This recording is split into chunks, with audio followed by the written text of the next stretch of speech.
नमस्कार दोस्तों, स्वागत है आपका अपने ही चैनल मास्क उतारो जी में, जहां हम लेफ्ट इकोसिस्टम की तरह लॉजिकल फैलेसीज और नैरेटिव्स नहीं, बल्कि प्लेन फैक्ट्स और नेशन के इंटरेस्ट की बात करते हैं, बिना किसी एजेंडा के और बिना किसी आइडियोलॉजिकल बायसेस के। We are at a pivot point in history where the balance of power is shifting and new geopolitical realities are emerging. अगर हम करंट सिनेरियो देखें तो ये कोट आज के टाइम के लिए लिखा गया हो ऐसा लगता है। इसलिए आज के दौर में हम वर्ल्ड पॉलिटिक्स और जियो पॉलिटिक्स को समझना और भी ज़रूरी हो गया है, और इन जियो पॉलिटिकल गेम्स को सिंपल और इंटरेस्टिंग तरीके से समझाने के लिए हमारे साथ मौजूद हैं theoretical physician, physicist, historian, geopolitical analyst, movie director, public speaker, tech and AI enthusiast, digital innovator और आस्क अभिजीत जैसे फेमस शो को होस्ट करने वाले अभिजीत चावर जी। क्या आपने अभिजीत जी की मूवी देखी है why Genghis Khan refuse to invade India? अभी तक नहीं देखी तो आप प्लीज यूट्यूब चैनल पे जाइए और देखिए, आप बहुत कुछ सीखेंगे, बहुत कुछ आपको जानकारी होगी, तो आप मिस मत करिएगा, जरूर देखिएगा।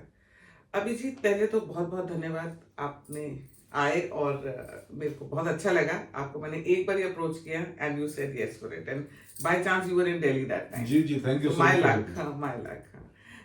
अभिजीत, आप मुझे बताइए, ये what was this movie about? Why Genghis Khan refuse to invade India? जी, ये मूवी क्या है? सी, चिंगिस खान के बारे में हमें कहा जाता है कि बहुत ही क्रूर आदमी था। He was a looter, he was a plunderer, he destroyed so many countries, ये सब हमें कहा जाता है।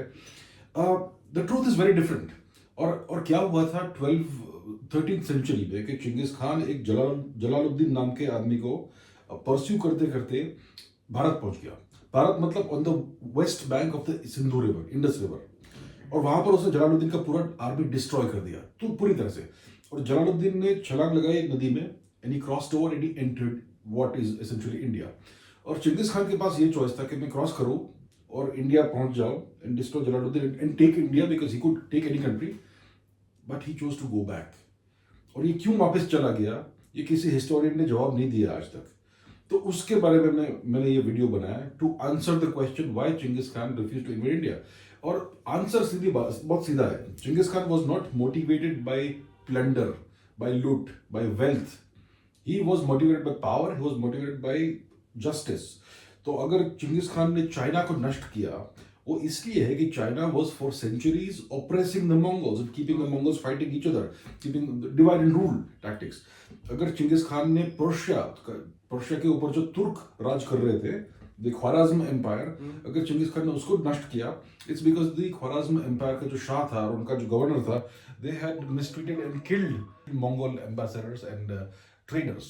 So Genghis Khan was motivated by a desire for justice, not by plunder. और चिंगिस खान को बहुत very cruel also. which ruler is not cruel? I mean, which conqueror is not cruel? Alexander ने क्या क्या नहीं किया क्रूअल्टी, लेकिन उसके बारे में कोई बोलेगा नहीं।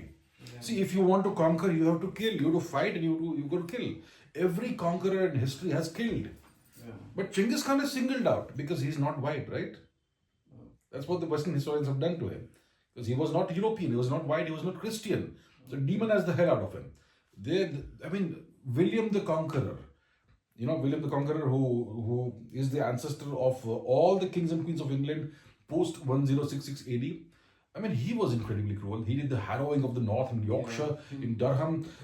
His last military campaign was in France, where he burned a city called North, and destroyed the churches, killed people, and he got injured there, which led to his death. Every conqueror is cruel. लेकिन Chingis Khan को single out करते हैं कि बहुत क्रूर था, क्योंकि because is not white. चलिए, आप इनकी वीडियो जरूर देखिएगा, ये डॉक्यूमेंट्री बहुत ही इंटरेस्टिंग है। तो चलिए अब हम बात करते हैं रशिया यूक्रेन वॉर की, इसराइल की मल्टीपल मिलिट्री ऑपरेशंस की, ईरान में इंटरनल रिवोल्ट की, वेनेजुएला में यूएस की इंटरवेंशन, चाइना का ताइवान पे pressure, trade Wars, multiple regime changes, और साथ में ट्रंप की ट्रम्पियन पॉलिटिक्स। अब आप ये बताइए मुझे कि इतने सारे फ्लैश पॉइंट्स एक ही वक्त पर एक्टिव हैं, क्या इस दुनिया में सिस्टमैटिक शिफ्ट होने वाला है, या आप सारे इवेंट को वर्ल्ड हिस्ट्री में कैसे देखते हैं, और इसमें इंडिया का क्या रोल रहेगा? जी, अगर हम कुछ दशक पहले जाए 1990s में, तो उस समय क्या हुआ था कि कोल्ड वॉर समाप्त हो गया था। The cold war had ended and the US was the victor. तो this was the unipolar moment of the world. Okay, पूरे विश्व में एक ही मेजर पावर था और कोई था ही नहीं. यूएसएसआर क्रम्बल हो गया था. तो उसके बाद क्या हुआ कि चाइना का धीरे धीरे राइज हुआ, मतलब काफी रैपिड राइज हुआ एक्चुअली. और चाइना का जो राइज हुआ, who aided and abetted and midwifed that, it was the United States. So fast forward to the 2010s etc. China काफी rise हो गया है and Russia is rising again क्योंकि 1990s में Russia was destroyed, economically destroyed, and Putin gradually built that up, right? And built the power of Russia back up. Yeah.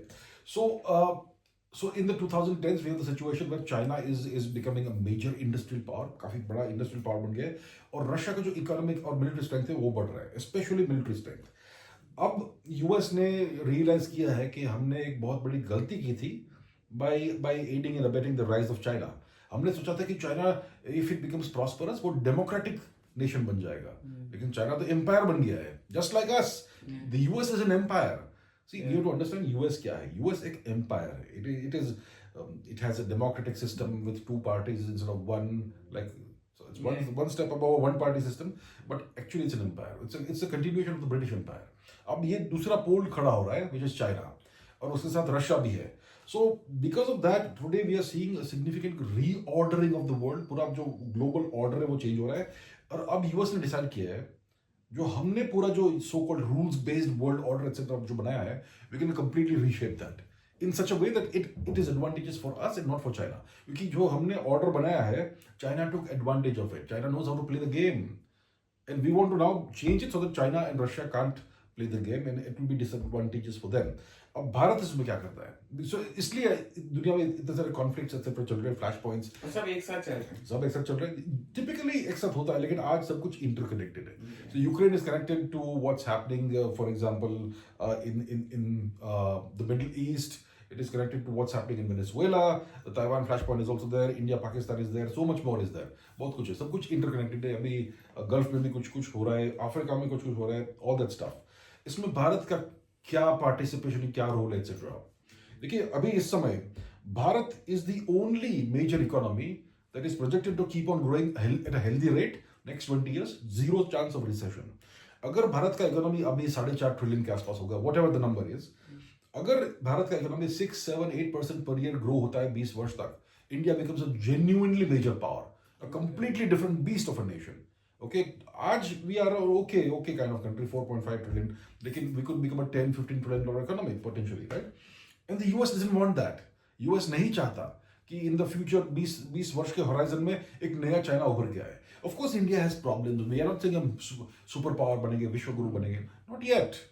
But if it continues, India will become heading towards it. We are going towards that, in that direction. तो US ये नहीं चाहता.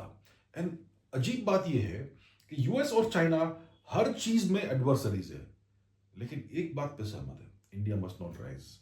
तो इस समय US का policy है to contain India, और हमें साफ साफ दिख रहा है. They are openly taking the side of Pakistan. Operation Sindoor हुआ, उसके बाद they are taking the side of Pakistan. They are imposing tariffs on India. India के ऊपर बहुत सारा दबाव डाल रहे, प्रेशर डाल रहे. और फिर और भी बहुत कुछ अगर हो गया, फॉर एग्जांपल अगर ईरान का रेजिम चेंज कर दिया यूएस ने, तो इंडिया के ऊपर और दबाव आएगा. So right now the American policy है कि इंडिया को कंटेन करना है अलग अलग प्रकार से. कैसे कर रहे हैं? 2022 में पाकिस्तान, वेस्ट पाकिस्तान में रेजिम चेंज किया उन्होंने. इमरान खान को हटा के शहबाज शरीफ को लाया. Imran Khan was not align with the west, तो शहबाज शरीफ को बिठाया. Nice nice minion for them. फिर 2024 में बांग्लादेश में रेजिम चेंज किया. बांग्लादेश अब फिर से ईस्ट पाकिस्तान एसेंशियली बन गया है de facto. So we have east Pakistan, west Pakistan. अभी भारत के फार ईस्ट में, जिसको हम नॉर्थ ईस्ट कहते हैं, उसके बाहर बर्मीज सिविल वॉर चल रही है. वहां पर एक पूरा प्रोजेक्ट है to create an artificial Christian nation, Kuki land for Christ, out of taking territories from Manipur, Mizoram, etc. And that's a big issue. Manipur is besieged right now by foreign infiltrators, right? ये अभी हम थोड़ा ठंडा हो गया ऐसा लग रहा है, बट इट्स नॉट ठंडा. तभी इंडिया की ग्रोथ रोक सकते हैं. हाँ, बाय क्रिएटिंग इतने सारे, हाँ, पूरे हमारे पेरिफेरी में, हमारे राज्यों में प्रॉब्लम्स खड़े करके they can create chaos in India. और इंडिया का ग्रोथ जो है उसको स्लो कर सकते हैं. और अगर भारत में इन्होंने रेजिम चेंज कर दिया, देन इट्स, और क्या चाहिए ना. So they can reverse the growth of India. तो ये सिचुएशन है. वैसे they don't have any personal enmity towards India, but they just don't want another big nation to rise. USA ने जो वेनेजुएला के साथ किया, उस जिस तरह से पहले उसने ईरान के साथ भी किया, अटैक किया, फिर इकोनॉमिकली जिस तरह ट्रम्प हर कंट्री के साथ ट्रेड वॉर कर रहा है, क्या अमेरिका न्यू वर्ल्ड ऑर्डर में अपने आप को स्ट्रॉन्ग कर रहा है कि ये सब आने वाले टाइम में अमेरिका को वीक कर देगी? यूएस ये चाहता है कि वो और स्ट्रांग हो। देखिए अभी क्या हो रहा है, compare to the 90s US का जो रिलेटिव स्ट्रेंथ है compare to China, Russia etcetera, थोड़ा कम हो गया है, because China has reason. China एक बहुत बड़ा इंडस्ट्रियल पावर बन गया है, राइट। रशिया भी अभी काफी स्ट्रांग हो गया है। रशिया ने क्राइमिया वापस ले लिया। यूक्रेन में भी अपने उनकी जो ऑब्जेक्टिव्स है उनको they are working towards that. Russia का जो मिलिट्री इंडस्ट्रियल कॉम्प्लेक्स है काफी रोबस्ट हो गया है। So Russia has risen again compare to the 90s significantly. China तो बात ही मत कीजिए, इतना राइज हुआ है economically and industrially. So US का रिलेटिव पावर कम हो गया, अभी इंडिया भी राइज हो रहा है। लेकिन अगर हम प्रॉपरली देखें कि यूएस का एक्चुअल पावर क्या है आज, I would say the US has never been as powerful as it is today. मैं क्यों कहता हूं ये? देखिए यूएस के लगभग 800 से अधिक एक्स्ट्रा टेरिटोरियल मिलिट्री बेसेस है beyond American territory on the sovereign territory of other Nations. Over 800 extraterritorial military bases, which gives the US essentially global power projection capabilities. वो US को, इसका मतलब ये है कि अगर US को कहीं भी ग्लोब के ऊपर इंटरवीन करना है, they can do it at 60 minutes notice. इतना पावर प्रोजेक्शन है US के पास. So they have built that up. Okay, उनका जो टेक्नोलॉजी है, it is unsurpassed in the world. They have the best technology in the world. अभी AI से भी उनको काफी सारा फोर्स मल्टीप्लायर इफेक्ट होगा। उनका जो सैटेलाइट नेटवर्क है, I mean tens of thousands of satellite. Starlink is a force multiplier. वो स्टारलिंक सैटेलाइट में और क्या क्या है वो हम जानते नहीं है। वो सिर्फ सिर्फ इंटरनेट बीम कर रहे हैं। They can also surveil the whole world in real time potentially, we don't know, right. What's happening in Iran, Starlink ही बंद नहीं हुआ, बाकी सब नेटवर्क। देखिए so Starlink can actually accelerate regime change. It can be an accelerator, it can be a catalyst of regime change. तो अगर हम ओवरऑल देखेंगे, the US has never been as powerful as it is today. लेकिन other power, दूसरे powers भी rise हो रहे हैं, और इसलिए they are uneasy, they don't want the other powers to rise too much, और इसलिए अभी ये पूरा situation, they are not used to it. नहीं, दे और भी पावरफुल। जी बिल्कुल, पिछले 30 साल से they are not used to it. Before they had only one power, the USSR, और कोई था ही नहीं। अब हर कोई राइज हो रहा है, हर कोई मतलब 3-4, यूएस के अलावा चाइना, रशिया और इंडिया। और France also wants to be more independent than what it is and so on. अच्छा, जिस तरह नार्को टेरर का रीजन देकर इन्होंने वेनेजुएला में 27 मिनट के ऑपरेशन में वहां के प्रेसिडेंट को अबडक्ट कर लिया, और अब उस पर यूएसए में केस चलेगा, और पूरी दुनिया में 2-3 कंट्रीज को छोड़कर किसी ने इस चीज को कंडेम नहीं किया, यहाँ तक इंडिया भी कुछ नहीं बोला। और इंडिया क्यों नहीं कुछ बोला, इसके बारे में बताइए मुझे। देखिए, we can't fight every war, we can't fight every battle. दुनिया में देखिए, the world is an unfair place. विश्व में अगर आप जियोपॉलिटिकली सिचुएशन देखेंगे, it is might is right, the rule of the jungle. जो लॉज हमारे ऊपर लागू होते हैं, they are not applicable to the US. US exceptional power है, वो जो चाहेंगे करेंगे। You have to earn the right to B a hypocrite in the world. The most powerful nations are always hypocritical. We are not able to be hypocritical because we are not powerful enough. China is hypocritical. Russia is sometimes hypocritical. The US is as a norm hypocritical. तो अगर आप powerful है, अगर आप ताकतवर है, तो आप you can get away with anything. तो इन्होंने अभी वेनेजुएला में क्या कहा, कुछ तो फ्लिमजी एक्सक्यूज निकाला कि ड्रग्स है या कुछ तो है, whatever, and they went in and abducted the ruling president of Venezuela, right, and his wife. I mean, अगर हम नार्को का टेरर का excuse, we can say Pakistanis are terrorists and we can go and take, अगर हम जाके शहबाज शरीफ को लेके आए, what will happen? They will impose sanctions on India. Not allowed. You're not allowed, but they can do it. So the rules don't apply to them. The world has always worked like this. It's if you're powerful, you will get away with whatever you want. So no surprise there. No surprise.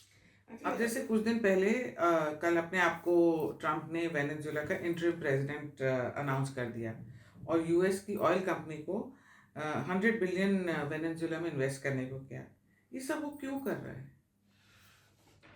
या great question. Venezuela ऐसा एक राष्ट्र है which has about 20% of the global proven oil reserves, 20%। वो oil का grade काफी difficult है actually. वो लाइट क्रूड नहीं है, वो heavy, extra heavy crude oil है। तो उसको प्रोसेस करना बहुत मुश्किल है। विश्व में सिर्फ लगभग 3-4 रिफाइनरीज है जहां पे वो ऑयल प्रोसेस हो सकता है, लेकिन it is still something you can process. तो 20% ऑयल रिजर्व्स विश्व के वेनेजुएला में है। वेनेजुएला में बहुत बड़े गोल्ड रिजर्व्स है, बहुत कुछ है। It is a very resource rich country. अभी वेनेजुएला का लगभग पिछले 5 वर्ष में 65 to 80% ऑयल एक्सपोर्ट कहाँ जाता है? चाइना को। ओके, और चाइना का अगर आप इंपोर्ट्स का जो पाई देखेंगे, कितना ऑयल इंपोर्ट करते हैं, only about 3-4% comes from Venezuela, but it is still an important partner for China. And it was one nation in the Western Hemisphere that was standing up to the US and a resource-rich nation. तो इसलिए US ने इस राष्ट्र को अभी अपने कब्जे में कर लिया एसेंचुअली। अभी भी वेनेजुएला का government is kind of still the Maduro's government, वही गवर्नमेंट है, बट यूएस ने उस नेशन को ब्लॉकेड किया है। क्या यूएस फुल स्केल इन्वेजन करेगा वेनेजुएला में, और उसके रेपरकशंस क्या होंगे? करेगा US? It will be difficult to do that, it will be Messi.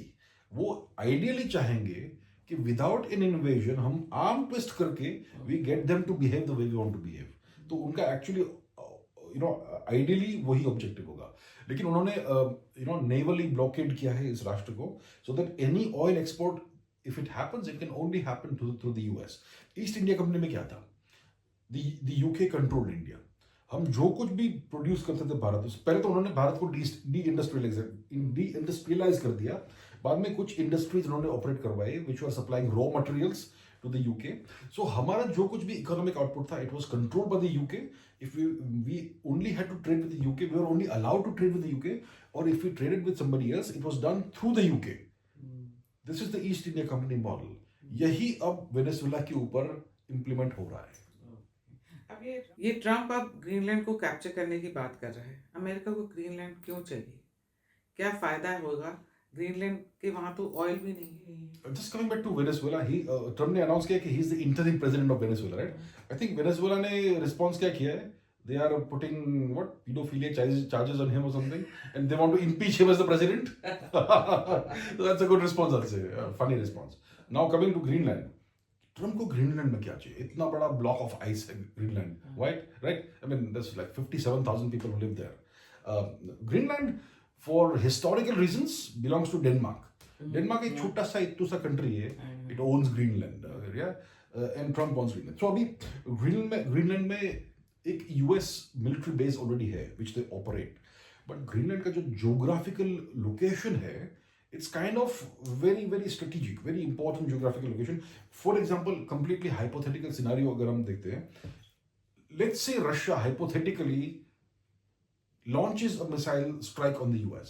500 missile उड़ा दिए उन्होंने, okay, ballistic missiles towards the US. Greenland will be the first place where we can see the launch outside of Russia, essentially. तो अगर आप American हो, आपका जो north American territory है, before missiles can come close, they will pass over Greenland, and from Greenland you can track the launch and alert the US back home. So that's one, वो एक छोटा सा component है कि Greenland से आपको ये लॉन्चेस इमीडिएटली दिख जाएंगे। दूसरी बात है, Greenland is rich in oil and gas and minerals. Of course it's rich in this stuff, oil, gas, mineral. बिल्कुल लगा वहाँ ऑयल है ही नहीं, वहाँ पे कुछ ना कुछ है। There is oil, there are mineral resources, okay, we don't talk about this ना। So this is not spoken about, but there are rich reserves of various minerals and whatnot in Greenland. So US को वो पूरा चाहिए, right? So it's about territory. One more territory you control. बहुत strategic location है। अगर आप geographically देखेंगे map को उल्टा करके, तो it's kind of between Russia and North America, right? So they want to shore that up. और ट्रम्प कह रहा है कि if we don't take it, तो Russia will interfere. Maybe Chinese activities will happen in Greenland. हम नहीं चाहते और कोई इसमें इंटरवेन करे। देखिए, यूएस ने अभी जो मनरो डॉक्ट्रिन हुआ करती थी उसको वापस री इम्प्लीमेंट किया है। 1823 में यूएस ने एक फॉरेन पॉलिसी डॉक्ट्रिन बनाई थी, the Monroe doctrine. Monroe doctrine was that western hemisphere, मतलब north and south America and central America, इस रीजन में the US will not tolerate any external interference by European powers. क्योंकि European powers colonial powers थे उस समय, right? The US ने 1823 में कहा, we will henceforth not tolerate any external interference in the Americas. बिल्कुल tolerate नहीं करेंगे. तो Monroe Doctrine को अभी वापस re-establish किया ट्रम्प ने, and they have put a Trump corollary on top of it. ये Trump corollary क्या है?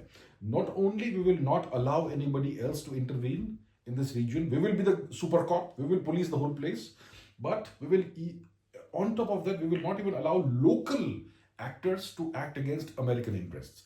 So, for example, अगर कोई nation में drug cartel है, which is kind of bad for the US, we will go and destroy the cartel.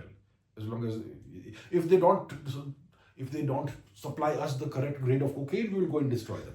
That sort of thing. और अगर, yeah, so essentially वो क्या कह रहे हैं कि we will be the hegemon in the region. All nations have to be aligned with us in the in the Western Hemisphere. So Greenland, I suppose it comes in the Western Hemisphere, at least some of it.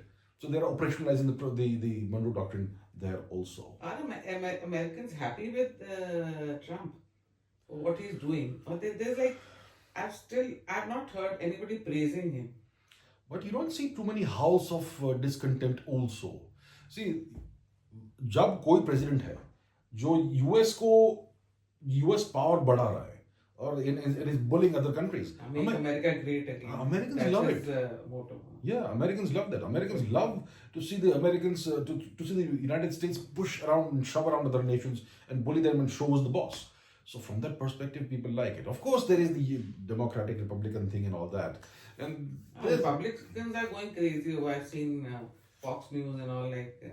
The fun stuff is that even the news outlets that are typically anti-Trump, they're also kind of celebrating what the American achievements are right now. We took over Venezuela. We got Maduro. No one's opposing that. You see, even the traditionally anti-Trump, anti-Republican news outlets aren't opposing this. They are kind of saying, "Oh yeah, USA, USA." That's the nature of the US. It's an empire. अभी Greenland के issue पे Europe में कुछ unity दिख रही है. EU का एक जॉइंट स्टेटमेंट भी आया कि they will protect the sovereignty of Denmark and Greenland. क्या अगर अमेरिका कोई एग्रेशन करता है तो यूरोप कुछ कर पाएगा? Precisely the question. देखिए, Europe will protect the sovereignty of Denmark by what? By sending some more cops there? By sending more sled dogs there? क्या करेंगे? I mean, Europe, we have to understand that Europe is not a sovereign entity. Let me explain why. Europe क्यों sovereign नहीं है?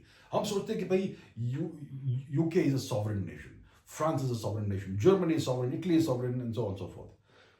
पहली बात है, many of these nations are part of NATO. If you are a member of NATO, at various points in time, your military comes under the command of a foreigner. Okay? If your military from time to time, or some parts of your military forces from time to time come under the command of a foreigner, are you a sovereign nation? You have lost military sovereignty there.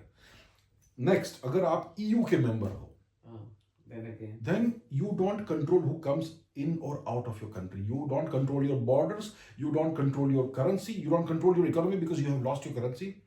Okay, and you don't control what policies are implemented in your country. So you're not sovereign nations. हम सोचते हैं कि UK is a nuclear power, right? Nuclear power, nuclear armed nation है. उनके जो nuclear warheads है UK के, they are mated to American missiles. UK के पास missiles नहीं है. They use American missiles. तो ये American missiles जो है, which will take the nuclear warheads if they're launched, उनको control कौन करता है? You think the UK controls the American missiles? No. The big red button isn't in London, it's in Washington DC. UK is just a vassal state. It is from the time Tony Blair came to power, the UK has become America's lapdog. Fully controlled nation. Fully managed nation. So none of the European nations are genuinely sovereign. France seeks more sovereignty. France is a quasi-sovereign nation. अगर अभी Trump ने Greenland पर आक्रमण किया और कब्जा किया, NATO will dissolve. NATO can no longer exist because NATO में Article 5 है. An attack on a member of NATO is an attack on everybody else, and we are all supposed to fight back. But if the biggest member of NATO attacks another NATO nation, it's the end for NATO. Maybe that's what Trump wants. So Europe is toothless. Okay? हम सोचते हैं कि भाई Europe में सबसे powerful राष्ट्र कौन है? फ्रांस होगा या जर्मनी होगा. In Western Europe, the most powerful nation is the US, even though it's physically not in Western Europe. So Europe can't do a thing. All the European elites, they depend on the US for various My things. God. So the Europeans can't do a thing about Denmark, about Greenland. The moment eye opener. Yeah. What you're telling me. You know, we are layman like एक normal इंसान को तो मतलब उतना ही पता होता है ना जो आप पेपर्स में पढ़ते हो या जो हमें जो कहा जाता कहा है, जाता है, जी। नैरेटिव हैज बीन सेट ना कि जी। ये ऐसे है, ये ऐसे है। जी। ईरान में जो प्रोटेस्ट हो रहा है, स्पेशली वुमेन जो प्रोटेस्ट कर रही हैं, जेनजी कहते हैं कि प्रोटेस्ट कर रही है, आप उसको कैसे देखते हो और आपको लगता है कि मुल्ला रजीम कभी एंड होएगी? देखिए, रेजिम चेंज तो मिलिट्री एक्शन होता है। जनरली जो कोई रेजिम होगा, अगर वो एक रोबस्ट रेजिम है, they control the instruments of power in the country. Instruments of power क्या है? Police forces, military, these are the instruments of power. Power, what is power? Power is the implicit threat of force. Okay, तो जो levers of power है, it is the commanders of the police. Iran की अगर बात करें तो commanders of the military, commanders of the police forces, commanders of the IRGC etcetera, इन सबको जो ईरानियन रेजिम ऑफ द आयतुल्लाहs, they control that properly. Okay, they are all properly invested in these things. तो अगर street में protest हो रहे हैं एंड सो ऑन, होने दो, let them blow of steam. कब तक चलेगा ये? How long will people protest on the streets? Eventually उनको जाकर काम तो करना पड़ेगा ना। और इतने अनहैप्पी हैं लोग, वैसे ही वहाँ रिसेशन भी बहुत है ईरान में, या और इतने अनहैप्पी हैं कि they are ready to die for this to end the Khomeini to end इसका सब ये regime end करने के लिए मतलब so many people are dying. Yeah, so there is what we see on social media is that काफी protests हो रहे हैं और कुछ लोग की हत्या हुई है। Yeah, Iran obviously economically is not doing well. Iran का इकोनॉमी इतना बुरा क्यों है? Why is it so poor? Why is the economy not doing well? Because of American sanctions. हमें कहा जाता है कि Venezuela's economy was terrible because of socialism and all that. अरे भाई, the Americans destroyed Venezuela's economy through sanctions. Okay, so ये हमें समझना है। So US ने ऐसे conditions पैदा किए हैं कुछ nations में कि people are fed up of it. They will be happy for a regime change as long as they can live a good life, decent life. And obviously, I'm not saying this is not entirely organic. Okay, जो Iran में protest है, it's against the regime of the mullahs, द आयतुल्लाहs, and बहुत सारे Iranian लोग जो है, they don't want Islamic law. Many of them apparently don't even practice Islam, right? And they don't want this. Well, America help them, and जैसे Abhijit says ना, when I call it Israel, he says no, call it Yisrael. So Yisrael will come and help. Israel would love to, right? अभी last year 2025 में Israel और Iran के बीच में कुछ दो सप्ताह लगभग का युद्ध हुआ था, aerial warfare. Israel would love a regime change in Tehran. They would love it. See, Israel, पूरे जो वेस्ट एशिया रीजन है, वेस्ट ऑफ द सबकॉन्टिनेंट, उसमें मेजर पावर्स कौन है? ईरान है, major power, which is not aligned with the Arab nation, because Iran is not an Arab nation, it's an Aryan nation. So Iran Shia nation है, बाकी सारे Arabic nations Sunni nations है. So Iran is a major power, Saudi Arabia is a major power, and Israel is the most major power क्योंकि उनके पास nuclear warheads है. And Iran has been trying to enrich uranium and all, but for whatever reason, they've never operationalized a nuclear deterrent. So Israel is worried that Iran is the major entity. See, Israel सोचता है कि हम, when it comes to Saudi Arabia, UAE, etc., ये सब, they are aligned with the US. So they're aligned with Israel de facto, right? And UAE maybe more so. लेकिन Iran is not aligned with us, and they are an opponent. They're an adversary. And Iran is a major military power. If they go nuclear, it's a huge threat for us. और Iran तो कहता है कि भाई the US is शैतान बुजुर्ग, the great Satan, and number 2 शैतान is Israel. And the Iranian regime says that Israel has no right to exist. So from Israel's perspective, it makes sense that they should be worried about Iran. But Netanyahu, 2 दिन पहले Netanyahu का statement आया था कि बहुत ही जल्दी आप देखेंगे इजराइल और ईरान की एक लॉन्ग स्टैंडिंग फ्रेंडशिप होगी. इजराइल क्या मैसेज देना चाह रहा है, और इस प्रोटेस्ट में आप इजराइल का क्या रोल देखते हैं? तो अगर okay, I've not heard the statement, but if he has said that, it means कि he is anticipating a regime change in Tehran. So देखिए, ये जो तेहरान का जो regime है, ईरान में जो regime है, मुल्लाज वाला regime, वो कब आया? 1979 में इस्लामिक रेवोल्यूशन हुआ. उसके पहले कौन सा गवर्नमेंट था ईरान में? It was Mohammad Reza Pahlavi, the Shah of Iran. ये Shah of Iran कौन था? He was a US puppet. वो भी बहुत कट्टर था, radicalized था वो भी. He was a full supporter of Pakistan and whatnot. Yeah. Yeah, of course, of course. It's not like he was some Zoroastrian or whatever. No, he was a Muslim, okay? And he was very, very strongly anti-India and pro-Pakistan. तो अगर regime change होता है Tehran में, okay, hypothetically, तो कौन आता है in power? The son of the Shah, who is right now living in the US, most likely in exile. Enjoying life. Yeah, enjoying life. Yeah, so he comes back. I saw his video with a lot of women around him and partying, and yeah, I saw a video. Okay, good for him. So he comes back. He ideally will come, potentially will come back, and he will be a figure, a puppet king or ruler of Iran. Maybe Iran में election करवाएंगे ये लोग and so on. But essentially, the US will operate and own Iran, just like it used to when the Shah was in power.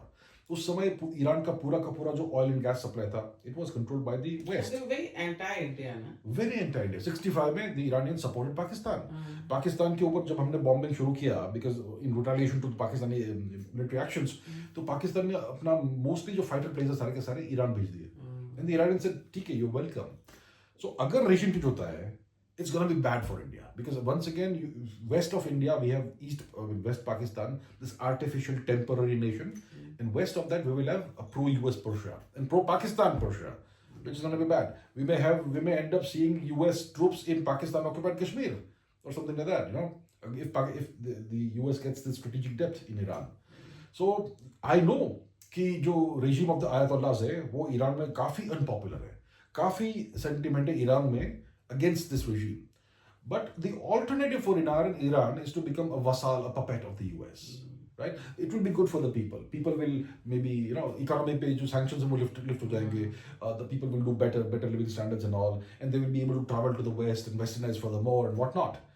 But what about Persia as a civilization? क्या होगा? It's going to be terrible. India इसको कैसे देख रहे हैं? अपना क्या future लग रहा है इंडिया को? ईरान अगर जो ईरान में हो रहा है, इंडिया उसको क्या ऑब्जर्व कर रहा है, क्या कंक्लूजन कर रहा है? India is monitoring the situation. India is an observer, not a participant. ये हमारे हाथ में नहीं है. जो होगा उसके बारे में we can do some contingency planning कि ऐसा हुआ तो हम if this happens what do we do, if that happens what do we do. So we will have contingency plans in place. Beyond that we can't affect what's happening. We are not powerful enough at this point in time. अच्छा, ये last question है मेरा. जी. इस पूरे world chaos में आप India की position को कैसे देखते हैं, और फ्यूचर में वर्ल्ड पॉलिटिक्स को शेप करने में इंडिया का क्या रोल रहेगा?